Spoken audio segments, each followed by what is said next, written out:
this is not just any other country in Europe having an election. France does play an outsized role in Europe and in the world. It's got troops in Lebanon at the moment. It's part of a peacekeeping force. It's got troops in Iraq. It takes part in NATO operations on the eastern flank. France does have a sort of strategic culture of taking risks, of sending troops into difficult places. Now, if that isn't the case anymore, then there are implications not just for Europe, but implications for the rest of the world, where France, including places like Lebanon. If Donald Trump is looking across the Atlantic and saying, who should I take seriously? Who matters? Frankly, he doesn't take Spain seriously. He doesn't take Italy seriously. He does take France seriously because it has the military wherewithal to do something. So, for example, if you're questioning whether to intervene in Greenland, would there be any pushback from Europe? Well, France would have the capacity to push back. Those other countries wouldn't.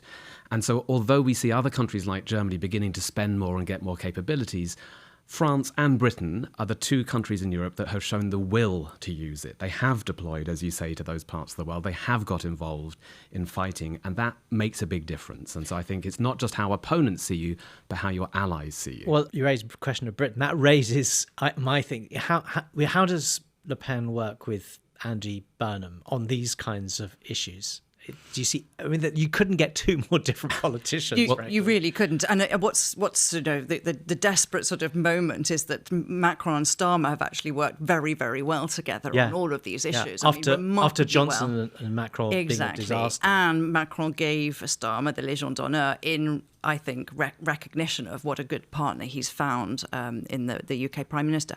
I mean, the RN's great ally is Nigel Farage. That's Jordan Bardella made a trip earlier this year to see him. It was end of last year, actually, to see him. He's very much sees him as the sort of link point for him in UK politics. So you understand sometimes a politician by their allies, and that Farage, nationalists in Poland, Orban's party in Hungary, these are the people, Salvini in Italy, not even Meloni, these are the people, it's far-right or hard-right nationalists, not the AfD, which they have actually broken links with, but it's these nationalists, populist nationalists, that's who they feel allied to. And there will be, hypothetically, a very difficult relationship, I suspect, with an Andy Burnham government. Okay, so I've got the sense here of a kind of rather complex but very sort of strong national approach to sort of big foreign policy questions. I suspect also with a bit of chaos thrown in, because it's, the president has such an enormous power in France over foreign policy, and Marine Le Pen hasn't really had to think about it. Let's now turn to EU rather than just kind of Ukraine and that kind of European, just EU. And I want to start here with the relationship with Germany. So important. They have joint cabinet meetings. When France and Germany can work together, things really happen in Europe. And when they can't, nothing much happens in Europe. Germany is trying to lead a more forceful approach towards Ukraine. They will be worried if France is not going to lend its support to that. But then there's the more general, sort of usual stuff that the European Union is trying to do to get the economy going, to get the EU to work. There's a budget to be negotiated for the EU coming up, I think, next year, the 7-year budget.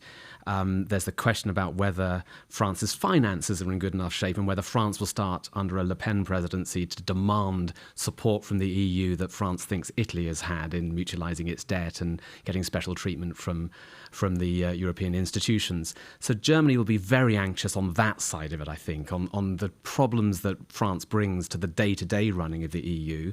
And then what you implied as well, the opportunity cost. You cannot move forward in achieving anything more for the European project if France is becoming a problem rather than, the sort of thing that Macron has done of putting his shoulder to the wheel. So France becomes a burden rather than a support for the European project. Yes, a burden or a blocking force. I mean, it joins the resistors, those who try to stop the project moving forward. I mean, it couldn't be a greater contrast with everything Macron's tried to do over the last 10 years, which is to, increase European strategic autonomy, to build up Europe's ability to act independently in the world.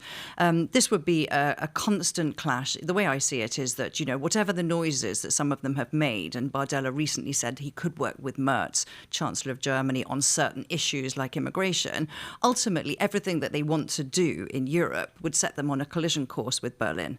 And that whether it's about halving the budget that the contribution France makes to the European Union, which they want to do, whether it's almost any policy subject, it would be an absolute clash. And once you have a clash between France and Germany, there isn't any other real kind of dynamic in Europe that moves things forward if those two countries can't agree. So, I mean, you're looking at potentially a real situation of paralysis for the European Union, if not worse.